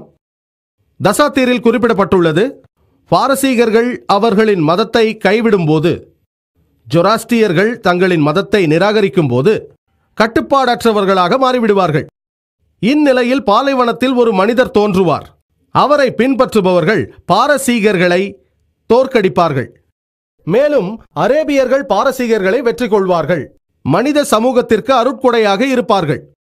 அவர்கள் நெருப்பையோ கோவிலையோ வணங்குவதில்லை. அவர்கள் ஆபிரகாமின் கடவுளின் இல்லம் இருக்கும் திசையை நோக்கி வணங்குவார்கள். அதில் சிலைகள் இருப்பதில்லை. அவர்கள் பெர்ஷியாவுக்கும் பாரசீகர்களின் மத தலங்களுக்கும், அதாவது தஸ்த், பல்க் போன்ற புனித தலங்களுக்கு ஆட்சியாளர்களாகவும் தலைவர்களாகவும் இருப்பார்கள். அவர்களது இறை தூதர் நன்றாக பேசக்கூடியவராகவும் அற்புதங்களை செய்பவராகவும் இருப்பார். இந்த முன்னறிவிப்பும் கடைசியும் இறுதியுமான இறை தூதராகிய முகமது நபி அவர்களையே குறிக்கிறது. மேலும் குறிப்பிடப்பட்டுள்ளது புந்தாகி ஹஷ்ஷில் அத்தியாயம் 30 வசனங்கள் 6-27 வரையில் சோஷியன் தான் இறுதி இறை தூதராக இருப்பார். ஏற்கனவே நான் சொன்னது போல சோஷியன்த் என்றால் ஹேஸ்டிங்ஸ் என்சைக்ளோபீடியாவின் படி புகழுக்குரியவர் என்று பொருளாகும். இறை தூதர் முகமது நபி அவர்களை குறிக்கிறது. மேலும் முன்னறிவிப்பில் முகமது நபி அவர்களே இறுதி இறை தூதராக இருப்பார் என்று அது சொல்கிறது. இவை முகமது நபி அவர்களை பற்றி பாரசீக கிரந்தங்களில் சொல்லப்பட்டவைகளின் சுருக்கமான செய்தியாகும். இப்போது பௌத்த கிரந்தங்களில் முகமது நபி அவர்கள், அவருக்கு சாந்தி உண்டாகட்டும், அவர்களை பற்றி உள்ள முன்னறிவிப்புகளை பார்ப்போம். கிட்டத்தட்ட எல்லா பௌத்த கிரந்தங்களும் ஒரு மைத்ரியின் வருகையை பற்றி பேசுகிறது. மேலும் சக்காவத்தி சின்ஹனாத் சுனந்தாவில் குறிப்பிடப்பட்டுள்ளது. டி 111-76 அது கூறுவது என்னவென்றால், மைத்ரி என்ற பெயரில் இன்னொரு புத்தர் வருவார். அவர் ஒரு புனிதர், மிக உயர்ந்த ஒருவர், ஞானம் நிறைந்தவர், அறிவுடைமையை அள்ளித் தரக்கூடியவர், அனுகூலமானவர், அண்டங்களின் அறிவும் கொண்டவர். தெய்வீகமாக அவர் பெற்ற அறிவை அகிலங்கள் அனைத்திற்கும் போதிக்கக்கூடியவர். அவர் ஒரு மதத்தை போதிப்பார். அது ஆரம்பத்திலும் உச்சத்திலும் கடைசியிலும் பிரகாசமாக இருக்கும். மேலும் அவர் ஒரு வாழ்வு முறையை போதிப்பார். அது சத்தியமாகவும் புனிதமான பூரணத்துவம் பெற்றதாகவும் இருக்கும். நான் சில நூற்றுக்கணக்கான சந்நியாசிகளை வைத்திருப்பதைப் போல அவர் பல்லாயிரக்கணக்கான சந்நியாசிகளை கொண்டிருப்பார். இதே முன்னறிவிப்பு மீண்டும் அறிவிக்கப்படுகிறது கிழக்கின் புனித நூல்களிலே. பாகம் 35 பக்கம் 225 அதே விதமாக மைத்ரி வருவார். முந்தையதை போலவே எல்லா பண்புகளும் இருப்பதாக குறிப்பிட்டுவிட்டு அது மேலும் சொல்கிறது, நான் ஒரு 100 பேருக்கு தலைவராக இருப்பதைப் போல அவர் 1000 பேருக்கு தலைவராக இருப்பார் என்று சொல்கிறது. மேலும் புத்தாகமத்தில் குறிப்பிடப்பட்டுள்ளது. பக்கங்கள் 217-18 அனந்தா என்பவர் புத்தரிடம் கேட்கிறார். அவரது கேள்வி, ஓ அருள் செய்யப்பட்டவரே, நீங்கள் போன பின்பு யார் எங்களுக்கு வழிகாட்டுவார்? அதற்கு அருள் பெற்றவரான புத்தர் கூறுகிறார், இந்த உலகத்தில் முதல் புத்தர் நான் அல்ல, நான் இறுதியானவரும் அல்ல. எனக்கு பின் இன்னொரு புத்தர் வருவார். அவர் புனிதமானவர், அவர் உயர்ந்தவர், ஞானம் நிறைந்தவர், அறிவுடைமையை அள்ளித் தருபவர், தெய்வீகமானவர், அண்டங்கள் அனைத்தை பற்றிய அறிவு கொண்டவர். அவர் ஒரு நல்ல மதத்தை பிரச்சாரம் செய்வார். அவர் பிரச்சாரம் செய்யும் மதம் ஆரம்பத்தில் பிரகாசமாக இருக்கும், உச்சத்திலும் பிரகாசமாக இருக்கும், இறுதியிலும் பிரகாசமாக இருக்கும். அவர் போதிக்கும் மார்க்கமானது சத்தியத்தின் அடிப்படையில் சரியான வாழ்க்கை முறையை காட்டுவதாகவும் இருக்கும். மேலும் அவர் பல ஆயிரம் சீடர்களை கொண்டிருப்பார். நான் சில 100 சீடர்களை கொண்டிருக்கிறேன் என்று சொன்னார். அருள் பெற்ற புத்தரிடம் அனந்தா மறுபடியும் கேட்கிறார், அவரை எப்படி அறிந்து கொள்வது? புத்தர் பதிலளித்தார், அவர் மைத்ரி என்று அழைக்கப்படுவார். மைத்ரி என்றால் கருணையானவர், பாசமானவர், அன்பானவர், இரக்கமுள்ளவர். இதை அரபி வார்த்தையில் சொல்லுவதானால் ரஹ்மா என்பதாகும். அல்லாஹ் சொல்கிறான் திருக்குரான் சூரா அல் அன்பியாவில் அத்தியாயம் 21 வசனம் 107 வமா அர்சல்னாகா இல்லா ரஹ்மத்தல் லில் ஆலமீன், நாம் உம்மை அகிலத்தாருக்கு எல்லாம் ரஹமத்தாக ஒரு அருட்கொடையாகவே அன்றி அனுப்பவில்லை, எல்லா படைப்பினங்களுக்கும் மொத்த மனித சமூகத்திற்கும் அருட்கொடையாக. இந்த சொல் ரஹ்மா அருள் மூலத்திலிருந்து பிறந்த சொல்லாக திருக்குரானில் 409 இடங்களில் குறிப்பிடப்பட்டுள்ளது. மேலும் ஒரு அழகிய துவக்கமாக சூரா அத்-தௌபாவை தவிர மற்ற எல்லா அத்தியாயங்களின் தலைப்பிலும் பிஸ்மில்லாஹிர் ரஹ்மானிர் ரஹீம், அளவற்ற அருளாளனும் நிகரற்ற அன்புடையோனுமாகிய அல்லாவின் திருப்பெயரால் என்று ஆரம்பிக்கும். ஆகவே பௌத்த கிரந்தங்களில் மைத்ரி சம்பந்தப்பட்ட வசனங்கள் இறை தூதர் முகமது நபி அவர்களையே குறிக்கின்றன. முகமது நபி அவர்களை பற்றி புத்த கிரந்தங்களில் மேலும் குறிப்பிடப்பட்டுள்ளது. கிழக்கின் புனித நூல்களில் குறிப்பிடப்பட்டுள்ளது. பாகம் 11 பக்கம் 36 மகா பரிணிப்பான சுத்தா அத்தியாயம் 2 வசனம் 32 கூறுகிறது, அதில் புத்தரை பொறுத்தவரையில் நேரடியாகவோ மறைமுகமாகவோ ஆசிரியர்கள் இல்லை. மேலும் ஓ அனந்தா, தத்தாகத்தாக்கள், இதன் பொருள் ஆசிரியர்கள், ஒரு மூடிய கையை போன்றவர்கள் அல்ல. அறிவை நமக்குள்ளே மட்டும் வைத்துக் கொள்ள முடியாது, அதை பரவலாக்க வேண்டும். நாம் அறிவோம், இறைத்தூதர் முகமது நபி அவர்கள் அல்லாவிடமிருந்து வஹி ஏதும் வந்தவுடன் அதை அவர் எல்லா மனித சமுதாயத்திற்கும் பகிரங்கப்படுத்தினார்கள். தங்களுடைய தோழர்களிடம் இறை செய்தியை மக்களிடமிருந்து எப்போதும் ஒதுக்கி வைக்காதீர்கள், பகிரங்கப்படுத்துங்கள் என்பார்கள். இதுதான் முன்னறிவிப்பில் குறிப்பிடப்பட்டுள்ளது. நேரடியாக மறைமுகமாக என்பதெல்லாம் இல்லை, எல்லாவற்றையும் மனித சமூகத்திற்கு சொல்ல வேண்டும். மேலும் புத்த கிரந்தங்களில் சொல்லப்பட்டிருக்கிறது, கிழக்கின் புனித நூல்களில் பாகம் 11 பக்கம் 97 மகா பரிணிப்பான சுதா அத்தியாயம் 5 வசனம் 36 அது கூறுகிறது, புத்தருக்கு ஒரு சேவகர் இருந்ததை போல, அவரது பெயர் அனந்தா, அதே போல மைத்திரிக்கும் சேவகர் ஒருவர் இருப்பார். வரலாற்றின் மூலம் நாம் அறிவோம், இறுதி தூதர் முகமது நபி அவர்களின் இந்த சேவகர், அவரது பெயர் அனஸ், அல்லாஹ் அவர்களுக்கு அருள் செய்வானாக. மேலும் அனஸின் தந்தையின் பெயர் மாலிக், அல்லாஹ் அவர்களுக்கு அருள் செய்வானாக. மேலும் ஹஸ்ரத் அனஸ், அல்லாஹ் அவருக்கு அருள் செய்வானாக, அவர் கூறுகிறார், எனது பெற்றோர்கள் எனது 8 வயதில் என்னை இறை தூதரிடம் ஒப்படைத்தார்கள். அப்போது அவரது தாயார் இறை தூதரிடம், அல்லாவின் தூதரே, இந்த சிறுவனை உங்களின் சேவகனாக ஏற்றுக்கொள்ளுங்கள் என்று கூறினார். மேலும் அனஸ், அல்லாஹ் அவருக்கு அருள் செய்வானாக, கூறுகிறார்கள், இறை தூதர் அவர்கள் என்னை மகனாக அல்லது அன்பு கொண்ட சிறுவனாக வைத்திருந்தார்கள். நமக்கு தெரியும், ஹஸ்ரத் அனஸ் இறை தூதரோடையே எப்போதும் இருந்தார்.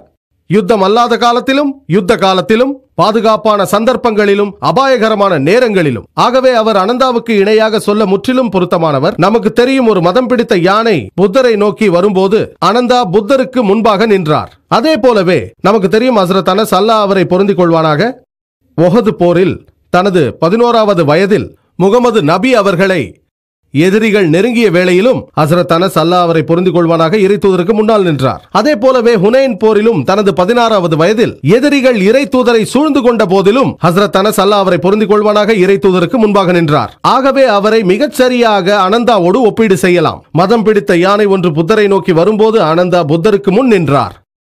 இதன் மூலம் மைத்ரி பற்றிய முன்னறிவிப்பான அவருக்கு ஒரு சேவகன் இருப்பான் என்பதும் நிறைவேறுகிறது. மேலும் புத்தாகமத்தில் பக்கம் 214 இந்த வரப்போகும் மைத்திரிக்கு, அதாவது மற்றொரு புத்தருக்கு 6 விதமான பண்புகள் இருக்கும். முதலாவது, அவருக்கு இரவில் ஞானம் தரப்படும்.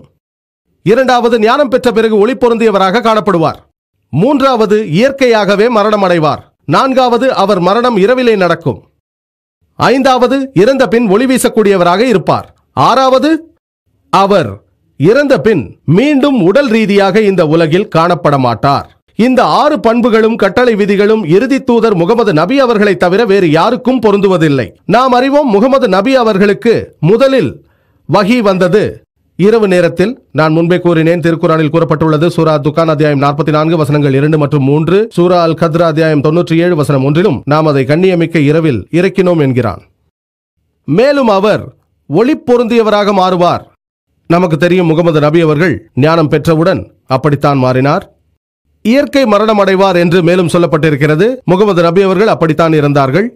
நான்காவதாக, இரவிலே மரணிப்பார் என்று சொல்லப்பட்டிருக்கிறது. ஹஸ்ரத் ஆயிஷா அவர்களை அல்லாஹ் பொருந்திக் கொள்வானாக, அவரின் ஹதீதின்படி விளக்கேற்ற எண்ணெய் இல்லாததால் பக்கத்து வீட்டில் எண்ணெய் கடன் வாங்கினார். இது இரவு நேரத்தில் தான் முகமது நபி அவர்கள் மரணித்தார் என்பதை குறிக்கிறது. அது மேலும் அவர் மரணம் அடையும் போது ஒளி பொருந்தியவராக காணப்படுவார் என்று கூறுகிறது. ஹஸ்ரத் அனஸ் கூறுகிறார், இறை தூதர் முகமது நபி அவர்கள் மரணிக்கும் போது ஒளி பொருந்தியவராக காணப்பட்டார் என்று. கடைசி குறிப்புரை, அவர் இறந்த பின் மீண்டும் உடல் ரீதியாக உலகில் காணப்பட மாட்டார் என்பது. நமக்கு தெரியும், இறை தூதர் முகமது நபி அவர்கள் இந்த பூத உடலோடு இறந்த பின் அவர் மதினாவில் அடக்கம் செய்யப்பட்டார். பிறகு அவர் பூத உடலோடு எப்போதும் காணப்படவில்லை. இந்த புத்த மத கிரந்தங்களில் காணப்பட்ட எல்லா கட்டளை விதிகளும் இறுதி இறை தூதர் முகமது நபி அவர்களை அன்றி வேறு யாரையும் குறிக்கவில்லை. புத்த மத கிரந்தங்களில் மேலும் குறிப்பிடப்படுகிறது, கிழக்கின் புனித நூல்களில் பாகம் 10 பக்கம் 68 அது கூறுகிறது, அதாவது தத்தாகத்தாக்கள் அவர்கள் பிரச்சாரம் செய்பவர் மட்டுமே. அதாவது மீண்டும் ஒரு புத்தர் வருவார், அவர்கள் பிரச்சாரம் மட்டுமே செய்வார்கள். அல்லாஹ் சொல்கிறான், திருக்குரான் சூரா அல் காஷியா அத்தியாயம் 88 வசனம் 21 ஃபஸக்கிர் இன்னமா அன்த முஸக்கிர். அல்லாஹ் இறை தூதரிடம் கூறுகிறான், நிச்சயமாக நீர் நல்லுபதேசம் செய்பவர் தாம். ஹிதாயத்தை கொடுப்பது அல்லாவின் கைகளில் உள்ளது. மேலும் குறிப்பிடப்பட்டுள்ளது, கிழக்கின் புனித நூல்களில் பாகம் 10 பக்கம் 67 சொல்லப்பட்டிருக்கிறது, சொர்க்கத்திற்கு செல்ல உனது நற்செயல்களே காரணமாக இருக்கும். உங்கள் நற்செயல்களின் காரணமாகத்தான் சொர்க்கத்திற்குள் நுழைய முடியும். அல்லாஹ் சொல்கிறான் சூரா அல் அஸ்ர் அத்தியாயம் 103 வசனங்கள் 1 to 3 வரை. வல் அஸ்ர் இன்னல் இன்சான லஃபீ குஸ்ர் இல்ல அல்லதீன ஆமனு வ அமிலு ஸாலிஹாத்தி வ தவாஸவ் பில் ஹக்கி வ தவாஸவ் பிஸ் ஸப்ர். இதன் பொருள் காலத்தின் மீது சத்தியமாக நிச்சயமாக மனிதன் நஷ்டத்தில் இருக்கிறான். ஆயினும் எவர்கள் நம்பிக்கை கொண்டு நல்லறங்கள் செய்து சத்தியத்தை கொண்டும் பொறுமையை கொண்டும் ஒருவருக்கொருவர் உபதேசிக்கிறார்களோ அவர்களை தவிர. சொர்க்கத்திற்கு போவதற்குரிய இலக்கணம் என்னவென்றால் அமலே சாலிஹாத், நற்செயல்களே. அது புத்த மத கிரந்தங்களிலும் சொல்லப்பட்டிருக்கிறது.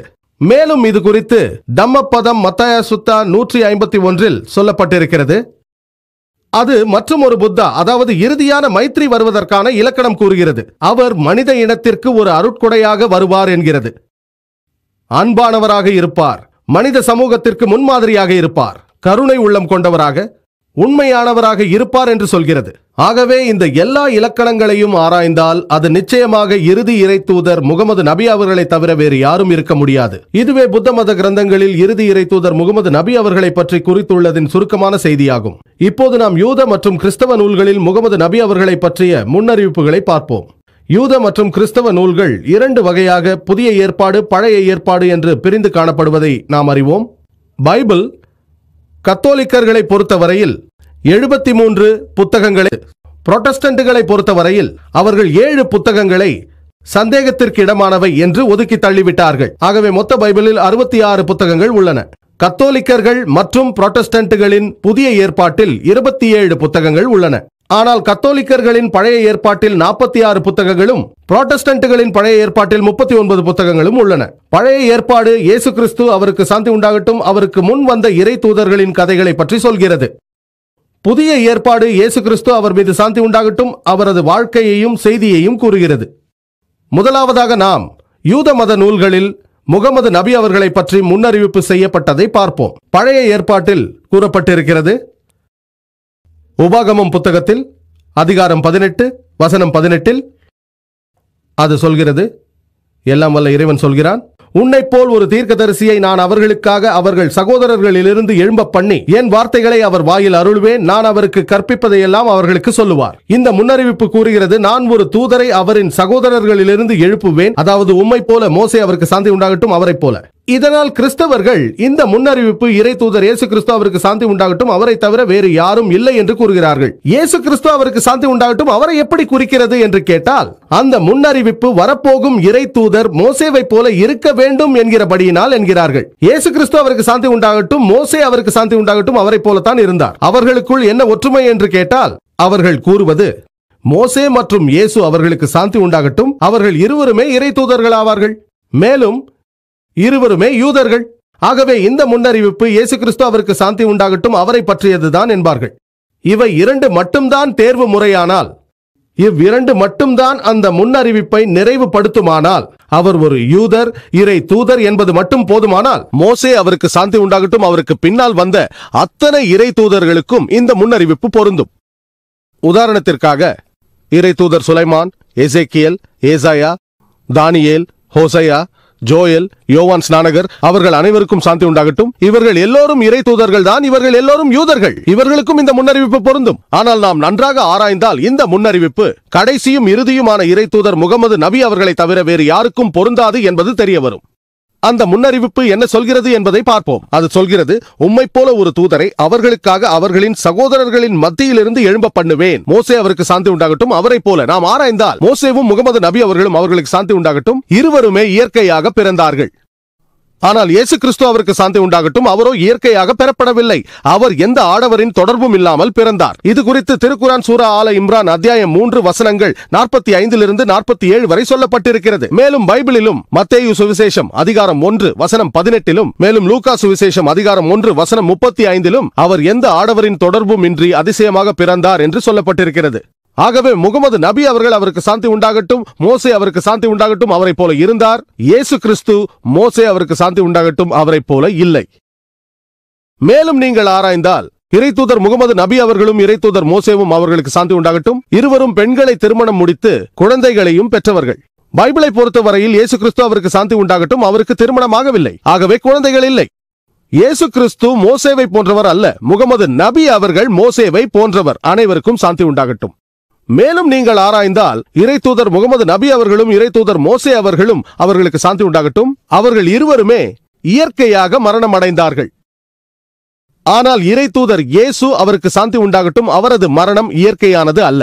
குர்ஆனின் கூற்றுப்படி நாங்கள் நம்புகிறோம் இயேசு கிறிஸ்து, அவருக்கு சாந்தி உண்டாகட்டும், உயிரோடு உயர்த்தப்பட்டு விட்டார். திருக்குர்ஆன் சூரா நிசா அத்தியாயம் 4 வசனங்கள் 157 மற்றும் 158. அவர் கொல்லப்படவில்லை என்று நம்புகிறோம். மேலும் நீங்கள் கிறிஸ்தவ பைபிளை சரியாக படித்தால் கிறிஸ்தவ பைபிளின் கூற்றுப்படியே அவர் மரணிக்கவில்லை, சிலுவையில் அறையப்படவில்லை என்று நிரூபிக்க முடியும். ஆனால் கிறிஸ்தவர்கள் இயேசு கிறிஸ்து, அவருக்கு சாந்தி உண்டாகட்டும், சிலுவையில் மரணித்தார், சிலுவையில் பலியானார் என்று நம்புகிறார்கள். இது குறித்து இன்னும் அதிகமாக தெரிந்து கொள்ள எனது வீடியோ கேசட்டை பாருங்கள். இயேசு சிலுவையில் பலியானாரா என்ற விவாத கேசட்டை பாருங்கள். ஒரு விவாதத்திற்காக அவர்களின் கூற்றை நாம் சரி என ஒப்புக்கொண்டாலும் இயேசு கிறிஸ்து, அவருக்கு சாந்தி உண்டாகட்டும், அவர் இயற்கையாக மரணிக்கவில்லை என்பதை நாம் ஒப்புக்கொள்ள வேண்டும். கிறிஸ்தவர்கள் பைபிளை படித்து தவறாக புரிந்து கொள்வது என்னவென்றால், அவர் சிலுவையில் மரணித்தார், அது இயற்கையான மரணம் அல்ல, உயிரோடு உயர்த்தப்பட்டார் என்று நாங்கள் நம்புகிறோம். எப்படி பார்த்தாலும் அவர் இயற்கையான மரணத்தை அடையவில்லை. ஆகவே இயேசு கிறிஸ்து, அவர் மீது சாந்தி உண்டாகட்டும், மோசே, அவர் மீது சாந்தி உண்டாகட்டும், அவரை போன்றவர் அல்ல. இறைத்தூதர் முகமது நபி அவர்கள், அவர் மீது சாந்தி உண்டாகட்டும், அவரே மோசே, அவர் மீது சாந்தி உண்டாகட்டும், அவரை போன்றவர் ஆகும். மேலும் மோசே, அவர் மீது சாந்தி உண்டாகட்டும், முகமது நபி அவர்கள், அவர் மீது சாந்தி உண்டாகட்டும், இருவரும் புதிய சட்டங்களை கொண்டு வந்தார்கள். ஆனால் பைபிளின் படி இயேசு கிறிஸ்து, அவர் மீது சாந்தி உண்டாகட்டும், புதிய சட்டங்களை கொண்டு வரவில்லை. இது குறித்து மத்தேயு சுவிசேஷம் அதிகாரம் 5 வசனங்கள் 17-18 இயேசு கூறுகிறார், முந்தைய தூதர்களின் சட்டங்களையும் பிரமாணங்களையும் அழிக்க வந்தவன் என எண்ணிக்கொள்ளாதீர்கள், அவைகளை நிறைவேற்றவே வந்தேன் என்கிறார். நாம் மேலும் ஆராய்ந்தால் முகமது நபி அவர்களும் மோசேவும், அவர்களுக்கு சாந்தி உண்டாகட்டும், இறைவனின் தூதர்களாக இருந்ததோடு அரசர்களாகவும் இருந்தார்கள். அதாவது தகுதிக்குரியவர்களுக்கு வாழ்வோ சாவோ தண்டனை தரக்கூடிய தகுதி உடையவர்களாக இருந்தார்கள். மரண தண்டனைக்குரிய தவறு செய்திருந்தால் தண்டிக்கும் உரிமை அவர்களுக்கு இருந்தது. ஆனால் இயேசு கிறிஸ்து, அவருக்கு சாந்தி உண்டாகட்டும், அவரால் அப்படி செய்ய முடியாது. இது குறித்து யோவான் சுவிசேஷம் அதிகாரம் 18 வசனம் 36 சொல்லப்பட்டிருக்கிறது. இயேசு கிறிஸ்து, அவருக்கு சாந்தி உண்டாகட்டும், எனது அரசாட்சி இந்த உலகில் இல்லை என்கிறார். மேலும் ஆராய்ந்தால் மோசேவும் முகமது நபி அவர்களும், அவர்களுக்கு சாந்தி உண்டாகட்டும், அவரவர் ஜனங்கள் ஒட்டுமொத்தமாக அவர்களை இறை தூதர்களாக ஏற்றுக்கொண்டார்கள், எல்லா மக்களும். ஆனால் இயேசு கிறிஸ்து, அவருக்கு சாந்தி உண்டாகட்டும், அவரது ஒட்டுமொத்த ஜனங்களும் அவரை இறை தூதராக ஏற்றுக்கொள்ளவில்லை. இது குறித்து யோவான் சுவிசேஷம் அதிகாரம் 1 வசனம் 11 அவருக்கு சொந்தமானவர்களோ அவரை ஏற்றுக்கொள்ளவில்லை என்று சொல்லப்பட்டிருக்கிறது. இது குறித்து மேலும் ஆராய்ந்தால் நமக்கு தெரிய வரும், முகமது நபி அவர்களும் மோசே அவர்களும், அவர்களுக்கு சாந்தி உண்டாகட்டும், ஒரே நிலையில் இருந்தவர்கள். மோசேவும் இயேசுவும், அவர்களுக்கு சாந்தி உண்டாகட்டும், ஒரே நிலையில் உள்ளவர்கள் அல்ல. ஆகவே இந்த முன்னறிவிப்பு இறைத்தூதர் முகமது நபி அவர்களை குறிக்கிறதே அன்றி வேறு யாரையும் அல்ல. மேலும் அந்த முன்னறிவிப்பு ஒரு தீர்க்கதரிசியை நான் அவர்களுக்காக அவர்களின் சகோதரர்களிலிருந்து எழும்ப பண்ணி என்று குறிப்பிடுகிறது. நமக்கு தெரியும், அரபுகள் யூதர்களின் ஒன்றுவிட்ட சகோதரர்கள். மோசே ஒரு யூதர், முகமது நபி அவர்கள் ஒரு அரபி, அவர்களுக்கு சாந்தி உண்டாகட்டும். ஆகவே அரபிகளும் யூதர்களும் ஒன்றுவிட்ட சகோதரர்கள். அந்த முன்னறிவிப்பில், உன்னை போல ஒரு தீர்க்கதரிசியை நான் அவர்களுக்காக அவர்கள் சகோதரர்களிலிருந்து எழும்ப பண்ணி என் வார்த்தைகளை அவர் வாயில் அருளுவேன், நான் கற்பிப்பதையெல்லாம் அவர்களுக்கு சொல்லுவார் என்கிறது. நமக்கு தெரியும், இறை தூதர் முகமது நபி அவர்களுக்கு அல்லாஹ் சுப்ஹானஹு வ தஆலாவிடமிருந்து வஹி இறங்கும். அந்த வஹியை, அவருக்கு வந்ததை, அவரது வாயில் அருளப்பட்டதை அப்படியே சொல்லுக்கு சொல் மாறுபடாமல் மக்களுக்கு சொல்லிவிடுவார். ஆகவே இந்த முன்னறிவிப்பு கடைசியும் இறுதியுமான இறை தூதர் முகமது நபி அவர்கள், அவருக்கு சாந்தி உண்டாகட்டும், அவருக்கு தான் பொருந்தும். அடுத்த வசனம் மேலும் சொல்கிறது, உபாகமம் அதிகாரம் 18 வசனம் 19 என் நாமத்தினாலே அவர் சொல்லும் என் வார்த்தைக்கு செவி கொடாதவன் எவனோ அவனை நான் விசாரிப்பேன், அதாவது தண்டிப்பேன். இதன் பொருள், வரவிருக்கிற இறை தூதர் முகமது நபி அவர்களுக்கு அருளிய வசனங்களுக்கு செவி சாய்க்காதவர்கள் எல்லோரையும் எல்லாம் வல்ல இறைவன் தண்டிப்பான். மேலும் ஏசாயா புத்தகத்தில் அதிகாரம் 29 வசனம் 12 அது கூறுகிறது, வாசிக்கத் தெரியாதவனிடத்தில் புத்தகத்தை கொடுத்து, அதாவது வாசிக்கத் தெரியாத ஒரு இறை தூதரிடம் அந்த புத்தகத்தை கொடுத்து, நீ இந்த புத்தகத்தை வாசி என்றால், இதை ஓது என்றால், என்னால் இதை வாசிக்க முடியாது என்பார். நாம் அறிவோம், முகமது நபி அவர்களுக்கு முதல் வாஹி வந்த பொழுது வானவர் கேப்ரியல் அவரிடத்தில் கூறினார், ஏக்ரா, படி என்றார். அதற்கு நம் அன்புக்குரிய இறை தூதர் முகமது நபி அவர்கள் பதில் சொன்னார், மா அனா பிகாரி, நான் ஓத தெரியாதவன் என்றார். இதன் மூலம் புத்தகம் ஏசாயா அதிகாரம் 29 வசனம் 12 முன்னறிவிப்பின் சொல்லுக்கு சொல் நிறைவேற்றப்பட்டுள்ளது. படிக்காத ஒருவனிடத்தில் புத்தகத்தை கொடுத்து படி என்றால், நாம் அறிவோம், இறை தூதர் முகமது நபி அவர்கள் படிக்க தெரியாதவர்கள், அவர் ஒரு உம்மி. ஆகவே அவரிடம் படி என்று சொன்னதும், நான் படிக்காதவன், மா அனா பிகாரி என்று அவர் பதில் சொன்னார். இறை தூதர் முகமது நபி அவர்கள் அவர் மீது சாந்தி உண்டாகட்டும் அவரின் பெயர் குறிப்பிட்டே பைபிளில் பழைய ஏற்பாட்டில் முன்னறிவிப்பு ஒன்று உள்ளது. சாலமோனின் உன்னத பாட்டு அதிகாரம் 5 வசனம் 16 சொல்லப்பட்டிருக்கிறது. எபிரேய மொழியில் ஹிக்கு மொமதிகிம் விக்குல்லி முஹம்மதிம் ஜெதூதி வ ஜெராயி பைன ஜெருசலம். அதன் பொருள், அவரது வாய் மிகவும் மதுரமாயிருக்கிறது, அவர் முற்றிலும் அழகுள்ளவர், அவரே என் நேசர், அவரே என் நண்பர். ஓ எருசலேமின் குமாரத்திகளே, அவர்கள் முஹம்மதிம்மை மொழிபெயர்த்து அழகுள்ளவர் என்று சொல்கிறார்கள். ஆனால் செமட்டிக் மொழிகளான அரபி மற்றும் எபிரேய மொழிகளில் இம் என்பதை மரியாதை குறியீடாக இணைத்துக் கொள்கிறார்கள். அதாவது எலோ என்றால் கடவுள், மரியாதையாக எலோ ஹிம் என்று சொல்வார்கள். ஆகவே முகமது என்ற பெயருக்கு முகமது திம் என்றார்கள், மரியாதை காரணமாக. அவருக்கு சாந்தி உண்டாகட்டும். ஆகவே உண்மையான மூல நூலில் அவரது பெயரே குறிப்பிடப்பட்டிருக்கிறது. ஆனால் இப்போது வாசித்தால் முற்றிலும் அழகுள்ளவர் என்று மொழிபெயர்த்திருக்கிறார்கள். இப்போது நாம் முகமது நபி அவர்களை பற்றி புதிய ஏற்பாட்டில் காணப்படும் முன்னறிவிப்புகளை பார்ப்போம். கிறிஸ்தவர்களை பொறுத்தவரையில் பழைய ஏற்பாட்டில் சொல்லப்பட்டுள்ள அனைத்தையும் அவர்கள் நம்ப வேண்டும். ஏனென்றால் அதுவும் அந்த வேதாகமத்தின் ஒரு பகுதியே. மேலும் திருக்குரானில் அல்லாஹ் கூறுகிறான், சூரா அர்-ராஃப் அத்தியாயம் 7 வசனம் 157, எவர்கள் எழுத படிக்க தெரியாத நபியாகிய நம் தூதரை பின்பற்றுகிறார்களோ அவர்கள் இவரை பற்றி தௌராத்திலும் இஞ்சிலிலும் எழுதப்பட்டிருப்பதை காண்பார்கள். மேலும் சூரா சஃப் அத்தியாயம் 61 வசனம் 6 இயேசு கிறிஸ்து அவருக்கு சாந்தி உண்டாகட்டும் இஸ்ரேல் மக்களிடம் கூறுகிறார், பனி இஸ்ரேல் மக்களிடம், இஸ்ரேல் மக்களே, எனக்கு முன்புள்ள தவராத்தை மெய்ப்பிப்பவனாகவும் எனக்கு பின்னர் வரவிருக்கும் அஹமது எனும் பெயருடைய தூதரை பற்றி நன்மாராயம் கூறுபவனாகவும் இருக்கும் நிலையில் அல்லாவின் தூதுவனாக உங்களிடம் வந்துள்ளேன் என்று கூறுவதாக வந்துள்ளது. புதிய ஏற்பாட்டை படித்தால் முகமது நபி அவர்களை பற்றி அநேக முன்னறிவிப்புகள் இருப்பது தெரியும். யோவான் எழுதிய சுவிசேஷம் அதிகாரம் 14 வசனம் 16 இயேசு கிறிஸ்து அவருக்கு சாந்தி உண்டாகட்டும் சொல்கிறார், நான் பிதாவிடம் வேண்டிக் கொள்வேன், அப்பொழுது என்றென்றைக்கும் உங்கள் உடனே இருக்குமாறு ஒரு தேற்றறிவாளனை உங்களுக்கு அருளுவார். மேலும் யோவான் சுவிசேஷம் அதிகாரம் 15 வசனம் 26 தேற்றறிவாளன் வரும்போது அவர் என் பிதாவினால் அனுப்பப்பட்டவர், அவர் என்னை மேன்மைப்படுத்துவார். மேலும் யோவான் எழுதிய சுவிசேஷம் அதிகாரம் 16 வசனம் 7 நான் உங்களுக்கு உண்மையை சொல்லுகிறேன், நான் போகிறது உங்களுக்கு பிரயோஜனமாயிருக்கும், நான் போகாதிருந்தால் தேற்றறிவாளன் உங்களிடத்தில் வரமாட்டார், நான் போவேனாகில் அவரை உங்களிடத்திற்கு அனுப்புவேன் என்கிறார். ஆனால் கிறிஸ்தவர்கள் பலர் சொல்லுவார்கள், இந்த தேற்றறிவாளன் பரிசுத்த ஆவி என்பார்கள். இப்போது கவனமாக பாருங்கள். யோவான் சுவிசேஷம் அதிகாரம் 16 வசனம் 7 கூறுகிறது, ஆயினும் நான் உங்களுக்கு உண்மையை சொல்லுகிறேன். இயேசு கிறிஸ்து அவருக்கு சாந்தி உண்டாகட்டும் அவர் சொல்கிறார், ஆயினும் நான் உங்களுக்கு உண்மையை சொல்லுகிறேன், நான் போகிறது உங்களுக்கு பிரயோஜனமாக இருக்கும், ஆயினும் நான் போகவில்லை என்றால் அந்த தேற்றறிவாளன் வரமாட்டார், போய் அவரை உங்களிடத்தில் அனுப்பி வைப்பேன். இத்தகைய லட்சியத்திற்குரிய தேற்றறிவாளன் வர வேண்டுமானால் இயேசு கிறிஸ்து அவர் மீது சாந்தி உண்டாகட்டும் அவர் போயே ஆக வேண்டும். அவர் போனால்தான் அந்த தேற்றறிவாளன் வருவார். இயேசு கிறிஸ்து அவருக்கு சாந்தி உண்டாகட்டும் ஞான ஸ்நானம் பெறும்போதே பரிசுத்த ஆவியானவர் அங்கு இருந்தார் என்பது நமக்கு தெரியும். இயேசு கிறிஸ்து அவருக்கு சாந்தி உண்டாகட்டும் அவர் பிறப்பதற்கு முன்னாலேயே பரிசுத்த ஆவி இருந்தது, எலிசபெத்தின் கர்ப்பப்பையில் இருந்தது, பைபிளில் பல இடங்களில் குறிப்பிடப்பட்டுள்ளது. ஆகவே இந்த தேற்றறிவாளனை பரிசுத்த ஆவியோடு ஒப்பிட முடியாது. மேலும் இந்த தேற்றறிவாளன் என்ற சொல்லை நீங்கள் கிரேக்க மற்றும் அரமிக் மொழிகளில் பார்த்தால், இன்றைய ஆகமங்களை பார்த்தால் பாரக்லீட் என்று இருக்கும். அதை தேற்றறிவாளன் என்று மொழிபெயர்த்துள்ளார்கள். உண்மையில் பாரக்லீட் என்றால் அட்வொகேட். நீங்கள் அதை மேலும் ஆராய்ந்தால் அதன் சரியான வார்த்தை பாரக்லிட்டாஸ். அதன் பொருள் புகழப்பட்ட ஒருவர் அல்லது புகழுக்கு தகுதியான ஒருவர். எப்படியும் அது முகமது நபி அவர்களையே, அகமது முகமது எப்படியாக இருந்தாலும் அவரையே குறிக்கிறது. அது பாரக்லிட்டாஸ் என்று இருந்தாலும் சரியே, அதாவது புகழப்பட்ட ஒருவராக அல்லது புகழுக்கு தகுதியான ஒருவராக அல்லது பாரக்லீட், அட்வொகேட்டோ தேற்றறிவாளரோ, அல்ஹம்துலில்லா, இந்த எல்லா அர்த்தமும் ஒரே ஒருவருக்குத்தான் பொருந்தும். அவர் கடைசியும் இறுதியுமான இறை தூதர் முகமது நபி அவர்கள்தான். மேலும் யோவான் சுவிசேஷம் அதிகாரம் 16 வசனங்கள் 12 14 வரை சொல்கிறது, இயேசு கிறிஸ்து அவருக்கு சாந்தி உண்டாகட்டும் சொல்கிறார், இன்னும் அநேக காரியங்களை நான் உங்களுக்கு சொல்ல வேண்டியதாயிருக்கிறது, அவைகளை நீங்கள் இப்போது தாங்க மாட்டீர்கள். சத்திய ஆவியாகிய அவர் வரும்போது சகல சத்தியங்களுக்குள்ளும் உங்களை நடத்துவார். அவர் தம்முடைய சுயமாய் பேசாமல் தாம் கேள்விப்பட்டவைகள் யாவையும் சொல்லி வரப்போகிற காரியங்களை உங்களுக்கு அறிவிப்பார். அவர் என்னை மகிமைப்படுத்துவார். இந்த முன்னறிவிப்பு சொல்கிறது, அநேக காரியங்களை உங்களுக்கு சொல்ல வேண்டி உள்ளது, ஆயினும் அதை நீங்கள் இப்போது தாங்கிக் கொள்ள மாட்டீர்கள். இயேசு கிறிஸ்து அவருக்கு சாந்தி உண்டாகட்டும் மக்களிடத்தில் கூறுகிறார், உங்களுக்கு அநேக காரியங்களை சொல்ல வேண்டி உள்ளது, ஆனால் அதை இப்போது தாங்க மாட்டீர்கள். சத்திய ஆவியாக அவர் வரும்போது சகல சத்தியங்களுக்குள்ளும் உங்களை நடத்துவார். அவர் தம்முடைய சுயமாய் பேசாமல் தாம் கேள்விப்பட்டவைகள் யாவையும் சொல்லுவார். நாம் அறிவோம், முகமது நபி அவர்கள் அவருக்கு அறிவிக்கப்பட்டதை எல்லாம் சொல்லுக்கு சொல்லிவிடுவார்.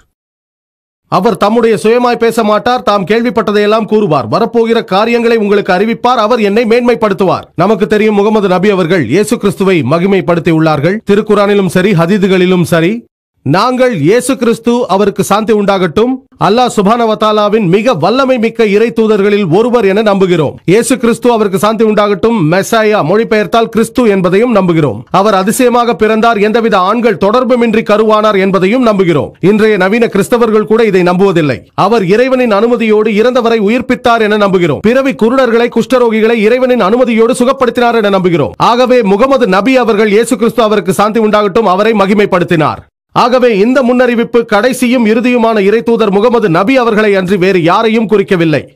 இது இறை தூதர் முகமது நபி அவர்களை பற்றி கிறிஸ்தவ புனித நூல்களில் குறிப்பிடப்பட்டுள்ளதை பற்றிய சுருக்கமான குறிப்புரையாகும். மேலும் பல தகவல்களை தருவதற்கு நேரம் எனக்கு இடம் தரவில்லை. ஆகவே இது ஒரு சுருக்கம் மட்டுமே, பனிப்பாறையின் ஒரு நுனி மட்டுமே. உலகின் பல்வேறு மத கிரந்தங்களில் முகமது நபி அவர்களை பற்றி குறிப்பிடப்பட்டுள்ளதை பற்றிய சுருக்கமான உரை. திருக்குரான் வசனத்தை கூறி என் உரையை முடித்துக் கொள்ளப் போகிறேன். திருக்குரானில் அல்லாஹ் சொல்கிறான், அத்தியாயம் 108 அல்லாஹ் கூறுகிறான், இன்னா ஆதைனகல் கௌசர் ஃபஸல்லி லிரப்பிக வன்ஹர் இன்ன ஷானியகல் அப்தர். அதன் பொருள் என்னவென்றால், நாம் உமக்கு ஒரு தடாகத்தை கொடுத்திருக்கிறோம், அதாவது கௌசர். எனவே உம் இறைவனுக்கு நீர் தொழுது குர்பானியும் கொடுப்பீராக.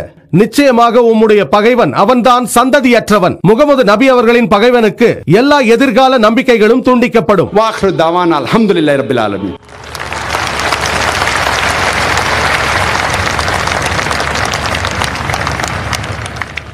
ஜஸாகல்லா டாக்டர் ஜாகீர். இன்றைய தினம் உங்களது சொற்பொழிவு மிக மிக அருமையாக இருந்தது.